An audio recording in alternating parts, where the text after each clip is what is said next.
Hello everyone, আমি তো ready হয়ে গেছি। আজকে যাব মামার বাড়ি। শুধু মামার বাড়ি না, তার সাথে যাব মাসির বাড়ি। আমার সাথে আজকে মাও যাচ্ছে, কারণ একসাথে দুই কাজ মেটাবো বলে। প্রথমত ছিল ছোট ভাইয়ের জন্মদিন, দ্বিতীয়ত পুজো আমাদের দরজায় কড়া নাড়ছে, তাই জন্য সবার সাথে দেখা হবে সেই দিন।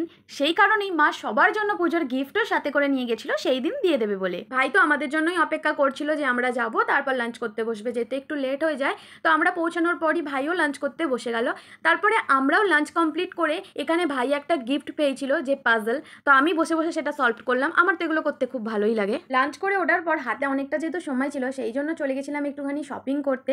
আর শপিংয়ের ভিডিও তোমাদের সাথে নিশ্চয়ই শেয়ার করব। তো তারপরে বাড়ি চলে আসার পর সন্ধ্যেবেলা রেডি হয়ে আবার সুন্দরভাবে ভাইয়ের বার্থডে সেলিব্রেট করলাম। আর এই দেখো বার্থডে বয়, দেখেছো কত কাজের, যে নিজের বার্থডেতেই সবাইকে কেক সার্ভ করছে। সবাই ওকে নিয়ে একটুখানি ইয়ার্কি মজাও করলো, তার সাথে আমি একটু কেক নিয়ে বললাম। তো বাড়ি যেতে আসতে হবে, তাই জন্য আমি আর মাও বেরিয়ে পড়লাম বাড়ির উদ্দেশ্যে। তো বাই।